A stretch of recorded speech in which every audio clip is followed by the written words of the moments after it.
আসসালামু আলাইকুম রহমতুল্লাহ। তো আজকে আমাদের গন্তব্য হলো ফজর নামাজ শেষে পটলের জমি থেকে পটল সংগ্রহ করা এবং তা হাটে নিয়ে বিক্রি করা। তো মূলত আমরা আজকে পটল তুলতে যাচ্ছি দুইজন, কারণ এই বছর আমাদের পটল তেমন একটা ভালো ফলন হয় নাই। যদি গত বছরের মতো পটল উঠতো তাহলে এখানে আমাদের প্রায় 3 থেকে 4 জন মানুষকে যেতে হতো, কারণ এখানে পটল হতো প্রায় 3 থেকে 4 বস্তার মতো। কিন্তু আজকে পটল হবে মূলত অল্প, এই জন্য আমরা দুইজন যাচ্ছি। তো আমার ভাই আগে থেকে চলে গেছে। আমার একটু দেরি হয়েছে, কারণ আমি আমাদের কয়েল পাখিকে খাদ্য এবং পানি দিতে দিতে দেরি করে ফেলেছি। তো এই বছর আমাদের পটল খারাপ হওয়ার কারণে আমাদের মনে কোনো দুঃখ নাই।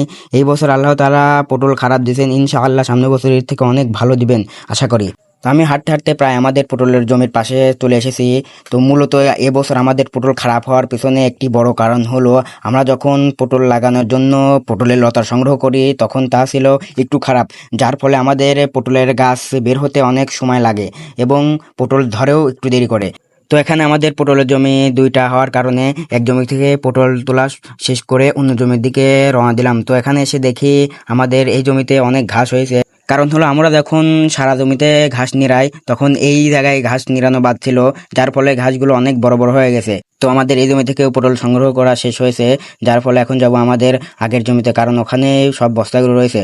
তো আমার ভাইকে আমি এক বস্তা মাথায় তুলে দিলাম এবং আমিও হাফ বস্তার মতো মাথায় পটল একাই তুলে নিলাম এবং মাথায় তুলে নিয়ে বাড়ির দিকে রওনা দিলাম। তো বাড়িতে আসার পথে দেখে আমাদের বাড়ির পাশের এক কাকা, সেও পটল তুলতেছে।